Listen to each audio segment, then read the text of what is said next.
Слушај вам. Buongiorno, signoras e signori. Parla tutti контра мафија. Драги мои пријатели и пријателки, ова ми е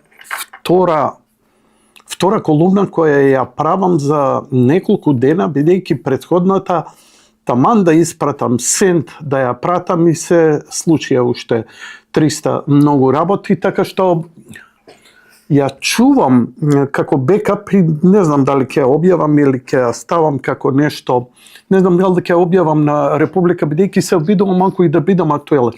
Имено за што се работи? Ја посветив претходната колумна ја посветив поприлично на делот за економија.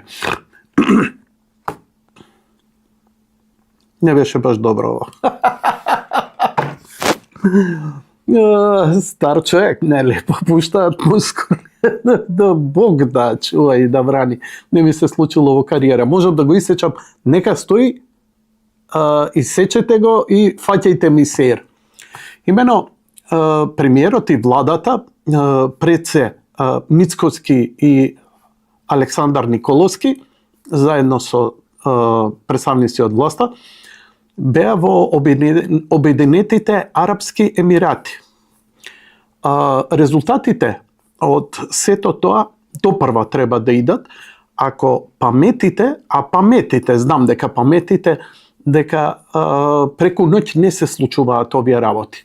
Но првиот чекор е направен, бидејќи Обединетите Арапски Емирати се единствената во позитивен тренд држава која бара да инвестира надвор од својата земја.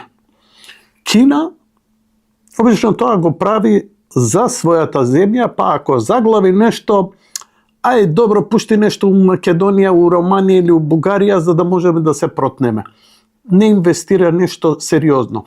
Но Обединетите Арапски Емирати имаат многу пари и им е многу важно да инвестираат насекаде во светот, бидејќи кризите не се секогаш фокусирани на едно место или па го зафаќаат цел свет, така што играат многу паметна игра.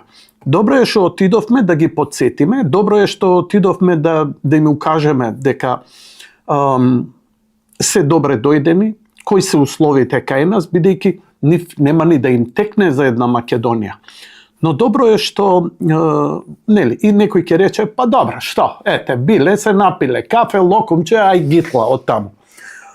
Фактот дека неколку дена после таа посета се укинати визите, многу зборува. Ако малце уклучите бойлерот, барем на млака вода, на жолто да биде, ќе донесете некако заклучок дека тие разговори, изјавите после тоа на Николовски и на Мицкоски, не беа проформа. Значи, имало некакви суштествени разговори, овие се очигледно заинтересирани, за да може тоа добро да функционира и да нема малтретирање, бидејќи до сега да отидеш до Дубај, нели, ти беше потребна виза. Зошто виза? Да не навлегуваме во тоа. Но олеснувањето на визниот режим е знак, порака, пружање рака, дека работите ќе се интензивираат. Што со те да се издржи и да не се клапне ни политички, ни економски, ни од било кој аспект. Бидејќи само овој е факт да ви го кажам, додека цел свет се размислува дали ќе се тепа со Америка, дали Трамп е ваков или таков, Елон Маск и така натаму, кои се патем речено гениалци за мене, Саудиска Арабија илјадници милијарди ќе инвестира во Соединетите Американски држави. Дали веќе ви се склапаат мозаиците и така натаму? Ни вие, ни јас не сме големи економски експерти и познавачи. Ама знаеш како, не ти треба да си голем метеоролог па да речеш топол ветер, има птици, па доаѓа пролет. Знаеш, неколку работи. Не ти требаат движењата, календари, звездено-космички циклуси и така натаму. Интуитивно ќе разбереш. Така да, убеден сум дека разбирате за што се работи. Веднаш после тоа сакав да отидам и ми беше чудно, но бев пријатно изненаден. Наместо во некоја друга земја, Александар Николовски замена за Обединетото кралство. Ние во Обединетото кралство извезуваме апсолутен максимум. Ајде да речеме, ако е Германија прва, Обединетото кралство е на второ место. Тоа може да се зголеми. Тоа е страшен пазар. Тоа е пазар. Обединетото кралство вие како Соединетите Американски држави. Тоа е богато општество, тоа троши, тоа не прашува, дај му фер цена, дај му добар производ. И сега само треба да се напне. Еден ден ако ме замолите, или имате трпение за моите монолози, ќе ви раскажам како татко ми беше првиот извозник на скопско пиво во Обединетото кралство. 3 месеца многу шлепери се продадоа и се презентираа во Лондон. Дури и јас бев тамо. Не се. Било па прошло, антика. Сакам да кажам дека ние не пробиваме пазари, но не работевме до сега на надградување. Дали разбирате дека кога еднаш ќе ви се отвори пазар и кога веќе почнува нешто и има добра работа, како нашиве бизнисмени се опуштаат? Абе, иди на курсеви по јазик, иди образувај се, иди сретнувај се со тие луѓе. Мене кога ме обучува во 80-тите да идам со трговија, абе викам, ме праќаа во Словенија, живеев месец дена таму, 15 дена во Словенија, 15 дена во Скопје се враќа. Абе викам, немам што да им понудам, се што имавме продадов и така натаму, џабе ќе идам. Не, ќе идеш и ќе пиеш кафе, ќе седиш и ќе разговараш со тие луѓе, ама ја бев премногу млад и не ја разбирам. Сега ја разбирам таа психологија. Создавање, значи, низ бизнисот се создаваат и лични врски. Тие лични врски создаваат некаква доверба со кого си имаш работа. Не е све сиров, па и најсуровиот бизнис бара некаков личносен однос. И наместо да зборам за ова, бидејќи ја бев убеден дека Македонија, шпицата моја за Република. Моето убедување е дека нас ништо не ни интересира, освен економија. Дека народот го интересира пари, манги, ќори, евра, долари, денари, лапачка, пијачка.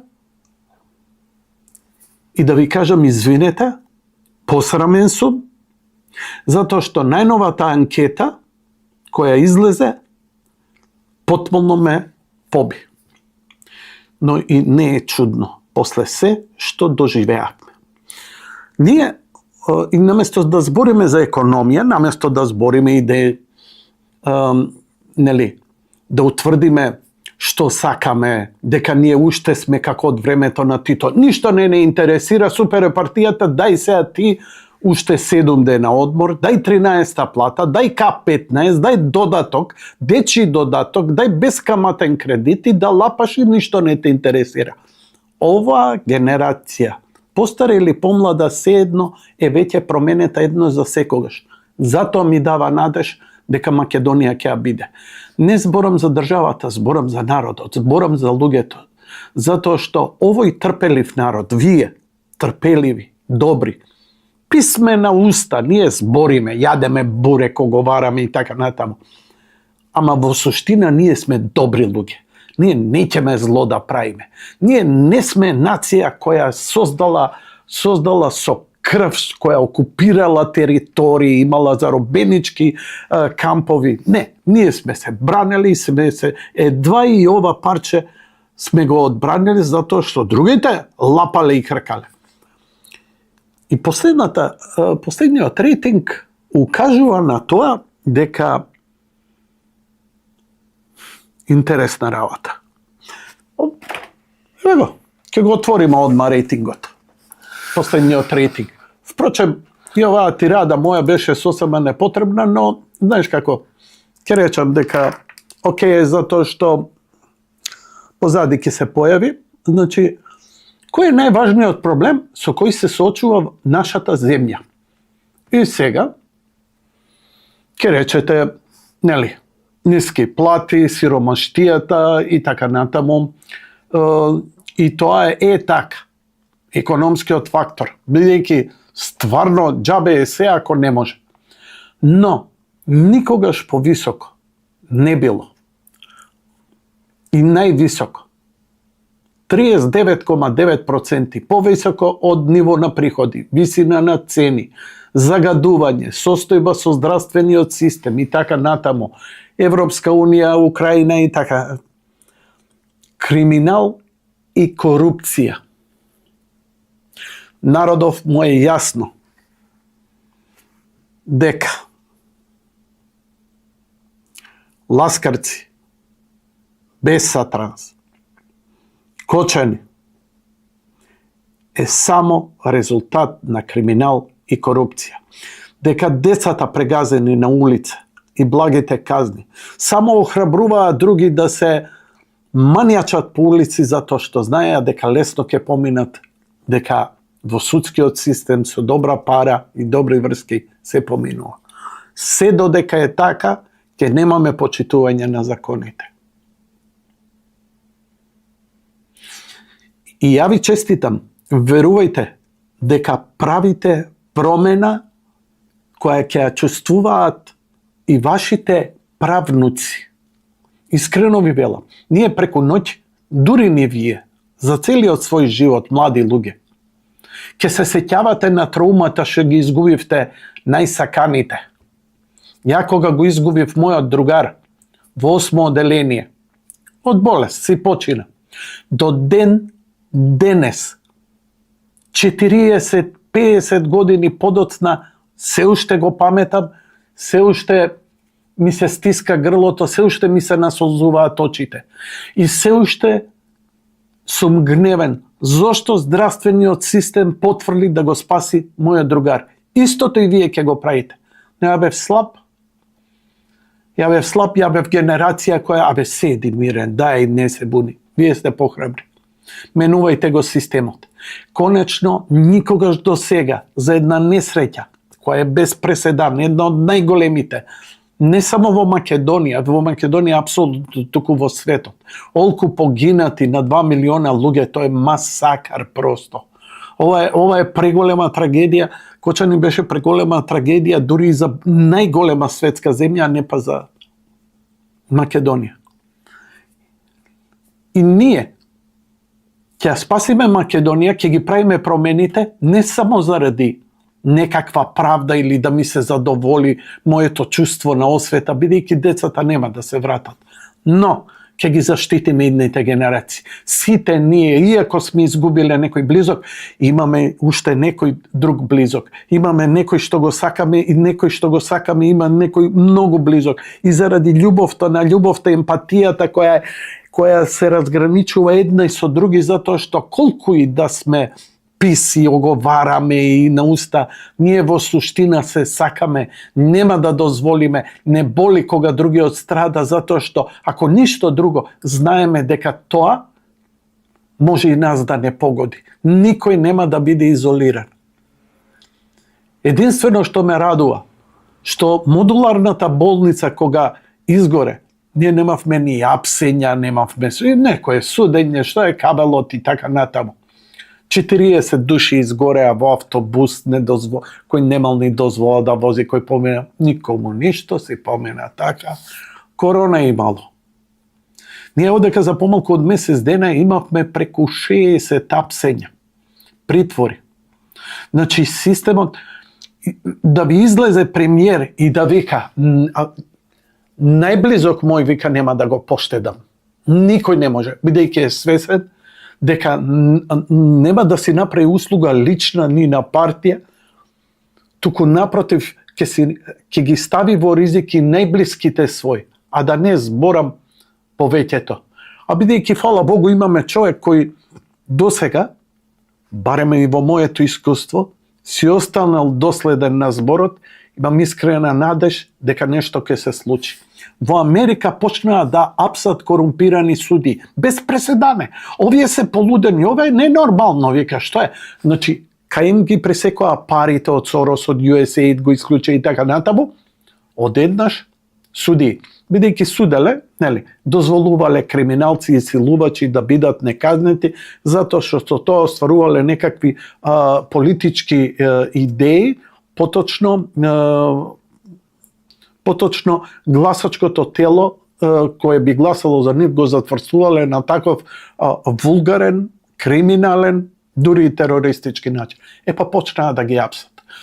Тоа било удар врз судскиот систем. Не, удар врз судскиот систем влез и кога најави премиерот дека треба распуштање на судскиот совет, дека треба голема реформација, дека треба големи промени и во јавното обвинителство, во целиот судски систем, прво што списка опозицијата, тоа било влегување во системот. Па нормално влегување во системот. Тоа е систем кој опозицијата го изгради. Ајде, ќутевме, па добро, ајде, оне. Тој систем корумпиран не доведе до кочани. И сега, убедете ме дека не треба да се направат тие промени. Не да треба, туку немам зборови дека тоа треба да биде како во филмови. Треба да биде со камери, со лисици на раце, како ги ставаат, да даваат, да искачаат и да ви се извинуваат, додека не видам судија корумпиран, да ви излезе и да ви каже: извинете, во право сте, се збрлавив, сгрешив, си ја признавам грешката. Помала казна, колку толку ќе ми се врати доверба во него. Не, оваа ароганција не престанува. Они се уште мислат, чека, ќе се случи нешто. Сега ќе ги овакво. Прати тие порталчиња таму, ово, она, кој е крив? Перо е крив, како е Перо крив? 15 години правеле криминал, Перо дошол пред нема година дена. Не, Перо е крив. Нема да поминат тие финти. Зошто нема да поминат? Па затоа што истата анкета покажа па нешто друго. Месец дена после сето тоа, да видиме каков е рейтингот на политичарите. Ојде! Па и не се гледа баш најдобро. Но, го гледате овој синиот бар овде горе. Толку беше. Немам професионални... Не, имам професионални камери, ама со аутокорекција се па... Нели? Сакам да кажам дека ги видовте вие овие анкети, ги видовте што прикажуваат. Не е изненадување дека Христијан Мицкоски има највисок рейтинг. Некој ќе рече, ама да, он е власт, ама да, он ги купил рейтинзите и така натаму. Знаете што?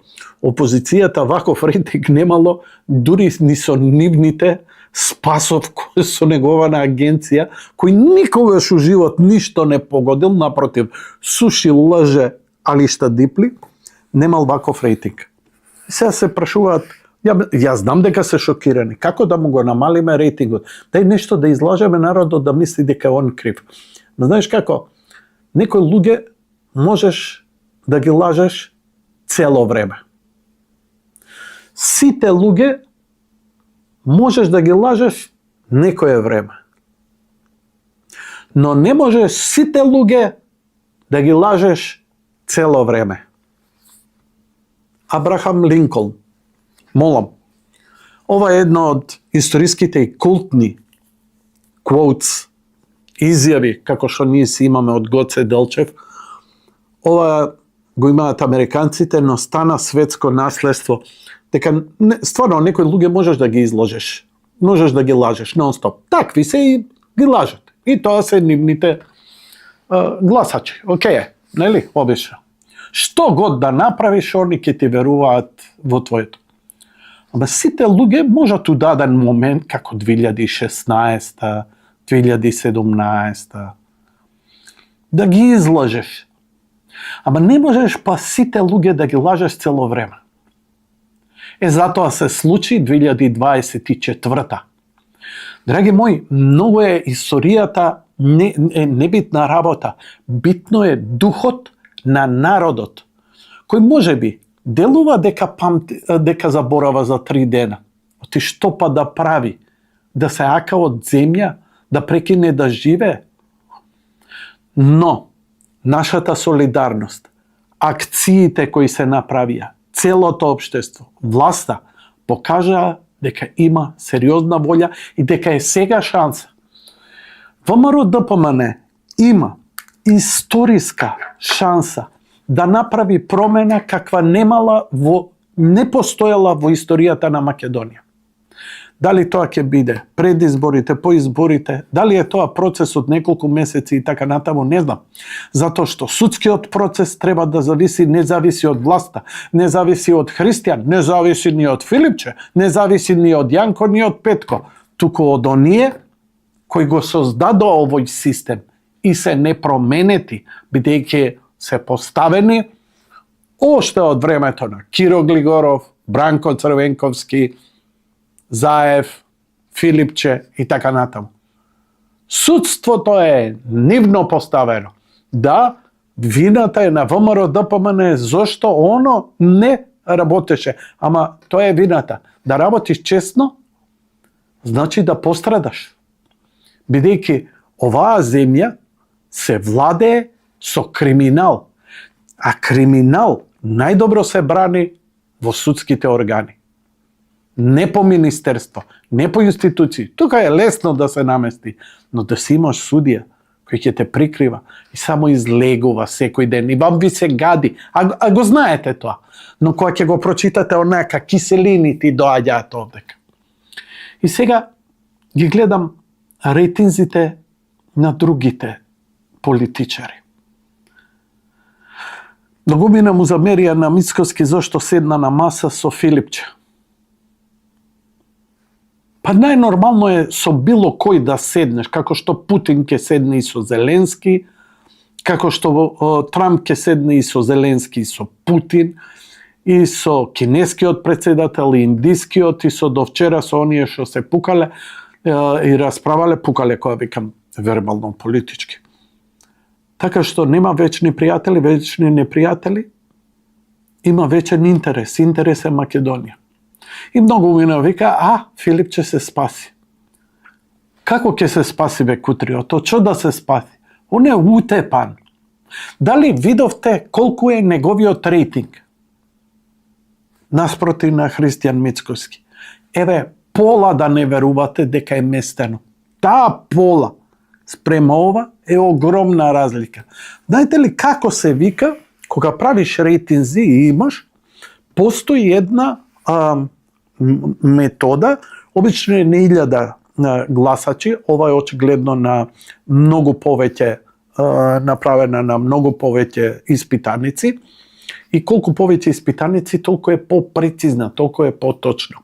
Иако скоро има добар број кои не одговориле или не сакаат да одговорат, но оние кои одговориле апсолутно ја дале поддршката. Но кај опозицијата? Да, му ја даде. Им ја даде на своите политички лидери. Знаете ли дека тој процент кој го имаат они како рейтинг е еднаков на статистичка грешка кога се изведуваат вакви резултати. Бидејќи кога ги вадиш, мора да ставиш плюс-минус 1-2% колку е може да варира точниот одговор или прецизната состојба на теренот која си ја испитува. Филипче има рейтинг на статистичка грешка. Едва и ги чекам локалните избори.